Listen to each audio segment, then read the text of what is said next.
Hello दोस्तों, तो आज हम लेकर आ गए हैं भारत की सभी भी परीक्षाओं के लिए एमसीक्यू क्वेश्चन आंसर।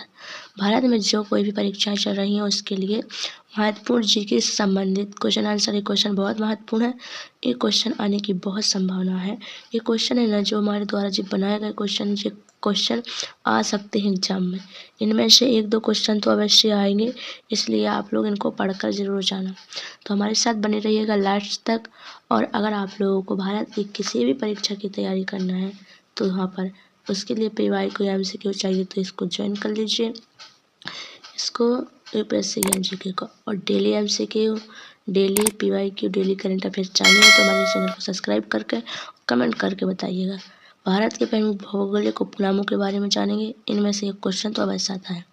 तो देखिए, आज का सबसे पहला क्वेश्चन है कि ईश्वर का निवास स्थान कौन से शहर को कहा जाता है।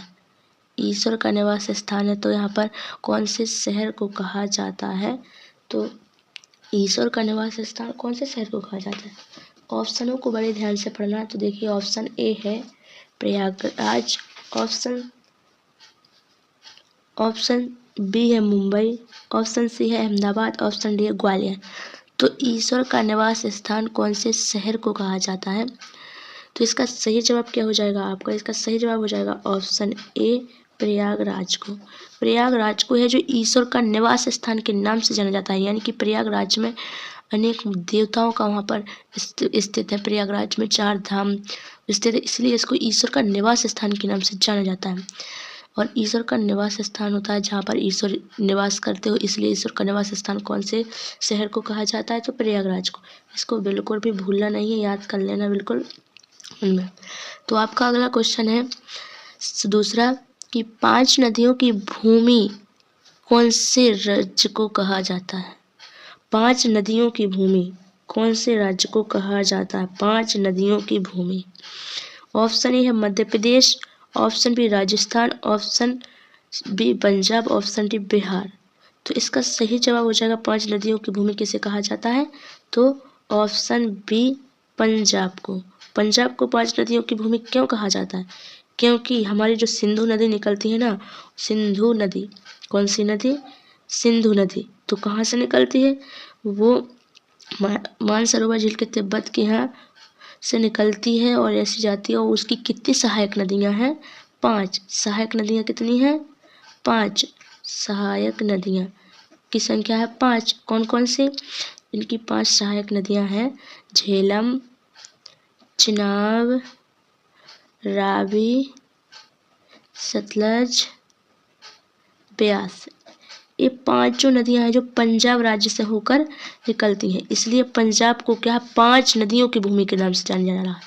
ये 5 नदियाँ हैं ना जो पंजाब से निकलती है, इसलिए पंजाब को क्या कहा जाता है, 5 नदियों की भूमि। ये बहुत ही महत्वपूर्ण सवाल है, पूछा जाता है एग्जाम में, 5 नदियों की भूमि के नाम से कैसे जाना जाता है।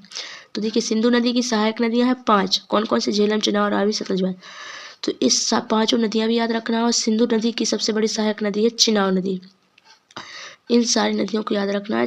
और 5 नदियों की भूमि के नाम से पंजाब को, और मध्य प्रदेश को सोया प्रदेश के नाम से जाना जाता है, सोया प्रदेश के नाम से जाना जाता है, ठीक है ना।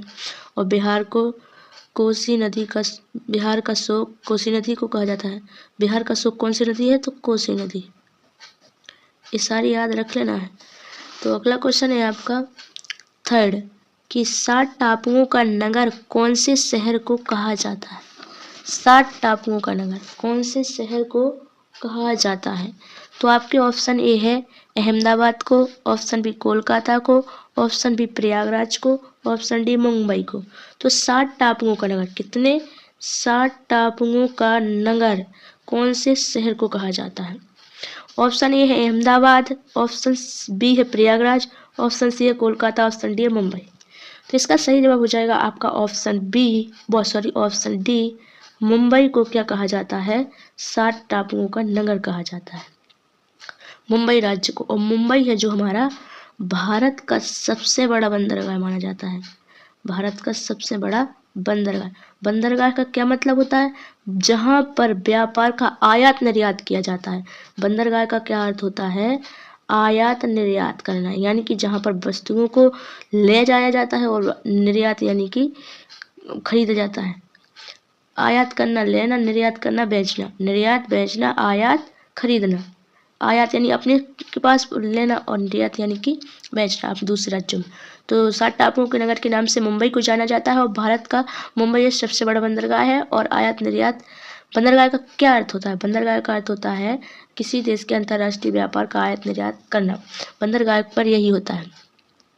तो अभी देखा था प्रयागराज को ईश्वर का निवास स्थान कहा जाता है। और इसके बारे में देखा था कोलकाता एक बंदरगाह है, पश्चिम बंगाल में स्थित है। अहमदाबाद कहाँ पर स्थित है? तो गुजरात राज्य में। देखिए अगला क्वेश्चन देख लेते हैं। चौथराय के बुनकरों का शहर किसे कहा जाता है? बुनकरों का शहर किसे कहा जाता है? Option A Plassey, option B Panipat, option C Buxar, option D सभी। तो इसका सही जवाब क्या हो जाएगा? चलिए जान लेते हैं। तो इसका सही जवाब हो जाएगा आपका ऑप्शन बी, पानीपत को बुनकरों के शहर के नाम से जाना जाता है। तो देखिए पानीपत के नाम से याद आता है कि पानीपत का फर्स्ट युद्ध कब हुआ था? तो फर्स्ट युद्ध हुआ था 21 अप्रैल 1526 को।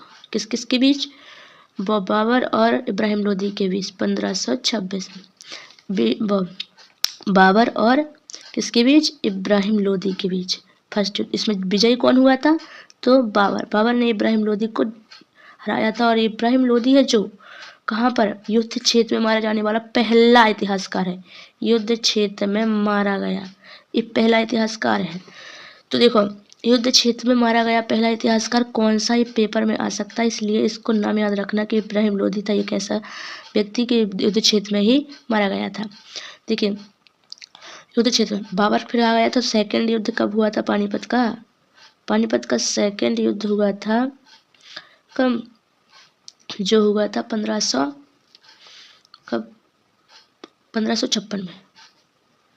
1556 में हुआ था। बाबर और एक वो था मानस खां, नहीं वो मुगल वंश के अकबर थे, उनका एक था वो अकबर के साथ माना जाता है, लेकिन उन्होंने उसको भेजा था। तो इसमें विजयी कौन हुआ था? अकबर अकबर और हेमू के बीच हुआ था। सॉरी बाबर नहीं थे, हेमू थे, हमको गलती हो गई थोड़ी। और इसके बारे में याद रखना है युद्ध। और तीसरा युद्ध हुआ था 1576 में। कब हुआ था? थर्ड युद्ध हुआ था इसका 1576 में। किसका? पानीपत का, जो हुआ था मराठाओं और अंग्रेजों के बीच हुआ था, जिसमें मराठा सेना हार गई थी और अंग्रेज जीत गए थे।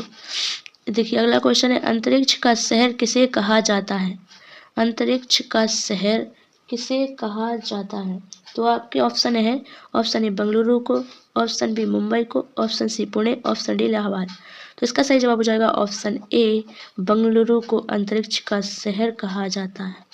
चलिए अगले क्वेश्चन की ओर बढ़ते हैं। अगला क्वेश्चन देख लेते हैं।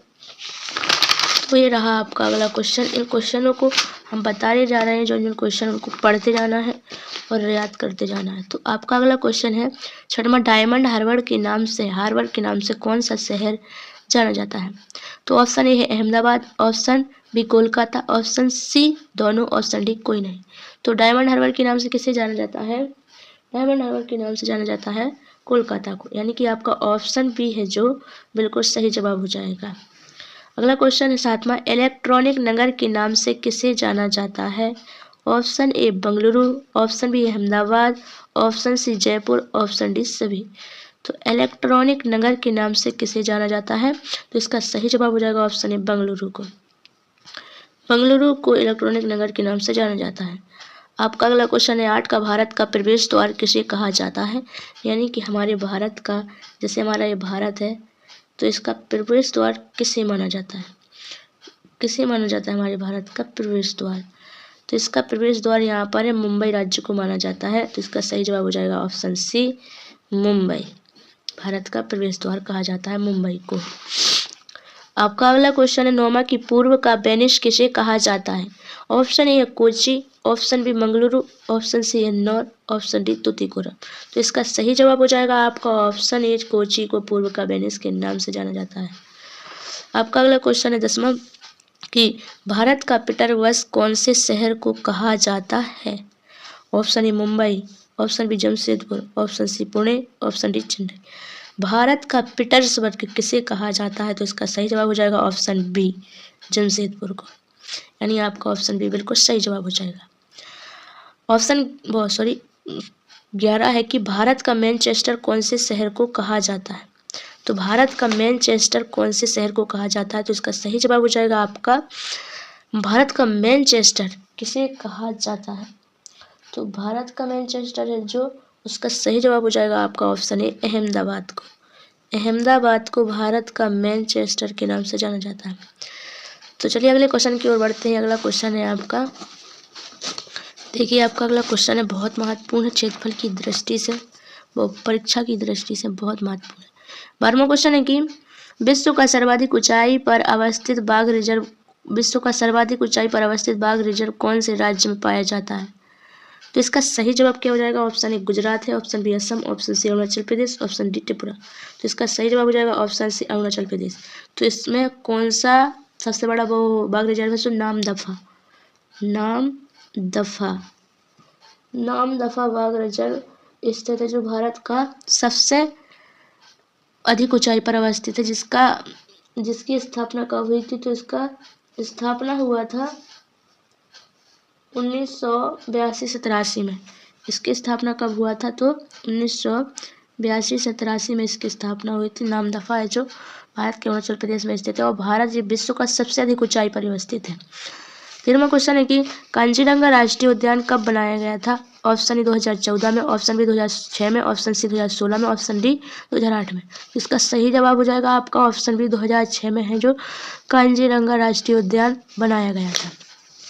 आपका अगला क्वेश्चन है 14 की क्षेत्रफल की दृष्टि से भारत का सबसे बड़ा बाघ रिजर्व कौन सा है? Option A Nagarjuna Sagar Srisailam, option B Kamlang, option C Bandhavgarh, option D Panna. तो इसका सही जवाब हो जाएगा आपका नागार्जुन सागर श्रीशैलम। कहाँ पर स्थित है?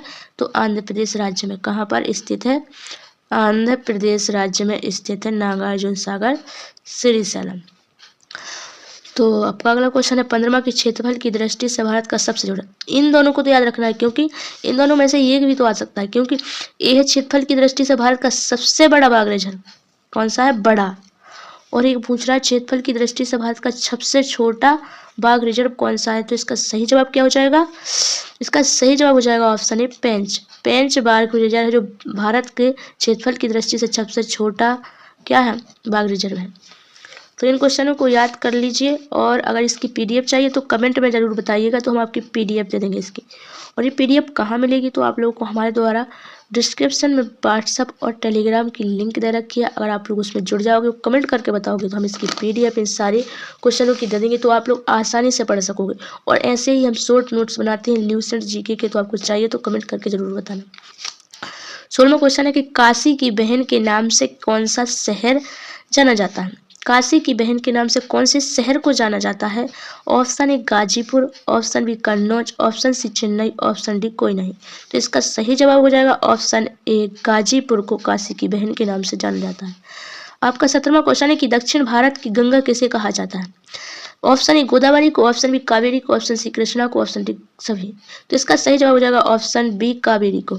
अब इसमें आप लोग कंफ्यूज मत होना, यहाँ पर भारत ना लिख करके दक्षिण की गंगा किसे कहा जाता है अगर क्वेश्चन आ जाए तो इसका सही जवाब गोदावरी हो जाएगा। दक्षिण की गंगा गोदावरी को कहा जाता है और दक्षिण भारत की गंगा है जो कावेरी को कहा जाता है। तो इन दोनों क्वेश्चनों में कंफ्यूज मत होना और अच्छे से याद करना कि दक्षिण भारत की गंगा कौन है और दक्षिण की गंगा कौन है। दक्षिण की गंगा गोदावरी है और दक्षिण भारत की गंगा कावेरी है। तो इन दोनों के बारे में कंफ्यूज मत होना, अच्छे से याद रखना। अपन लोग अगले क्वेश्चन की ओर चलते हैं। 18वां क्वेश्चन है कि भारत का प्राकृतिक बंदरगाह कौन सा है? प्राकृतिक बंदरगाह कौन सा है? Option A Kandla, option B Mumbai, option C Visakhapatnam. तो इसका सही जवाब हो जाएगा ऑप्शन सी विशाखापट्टनम भारत का प्राकृतिक बंदरगाह है, और जो अवस्थित है कहाँ पर? यह वाला अवस्थित है आंध्र प्रदेश में। आंध्र प्रदेश में स्थित है विशाखापट्टनम। और मुंबई है जो सबसे बड़ा बंदरगाह है भारत का, बड़ा है, सबसे बड़ा, सभी से बड़ा बंदरगाह कौन सा है? मुंबई। और कांडला बंदरगाह एक ज्वारीय बंदरगाह है, ज्वारीय। जैसे जी प्राकृतिक बंदरगाह है विशाखापट्टनम, तो ऐसे ही कांडला एक ज्वारीय बंदरगाह है, इसके बारे में याद रखना है, ऐसे क्वेश्चन पूछ जाते हैं। और कांडला है जो गुजरात राज्य में स्थित है, गुजरात राज्य में अवस्थित है। और अगला क्वेश्चन है छत्रपति शिवाजी अंतर्राष्ट्रीय हवाई अड्डा कहाँ पर स्थित है? तो इसका सही जवाब हो जाएगा आपका option A Mumbai, B Kolkata, C Jaipur, D Indore. तो इसका सही जवाब हो जाएगा ऑप्शन ए मुंबई में। तो हम जाते जाते आप लोगों को एक क्वेश्चन देते जा रहे हैं, आपको इसका कमेंट में जवाब जरूर बताना है, नोट लिखकर याद कर लो। कि देखिए बहुत महत्वपूर्ण क्वेश्चन, जल्दी से बताना है आपको कि देखिए भारत में क्या है, नहीं तो देखिए इसका क्वेश्चन दे रहे हैं हम आप लोगों को, आपको इसको बताना है कि हमारे भारत की सर्वाधिक प्रदूषित नदी कौन सी है, प्रदूषित नदी कौन है। तो इसका जवाब कमेंट करके ज़रूर बताना। वैसे आप लोग बता दोगे, हमको इतनी उम्मीद है। तो कमेंट करके जरूर बताना कि भारत की सबसे प्रदूषित नदी कौन सी। हमारे क्वेश्चन आंसर कैसे लगे, पसंद आए या नहीं, कैसे वीडियो बनी, क्वालिटी कैसे है, तो कमेंट करके ज़रूर बताना। आज के लिए इतने ही क्वेश्चन, अगले वीडियो में हम 50 क्वेश्चन लेकर आएंगे, लेकिन आप लोग कमेंट में ज़रूर बताना कि यस या नो। आपको चाहिए हो तो कमेंट करके बताना, हम 50 क्वेश्चन लाएंगे एक लाइन से। तो आज के लिए इतना ही, फिर मिलेंगे। जय हिंद जय भारत नए विचार के साथ, अब की बार मेहनत पार। जय हिंद जय भारत, धन्यवाद।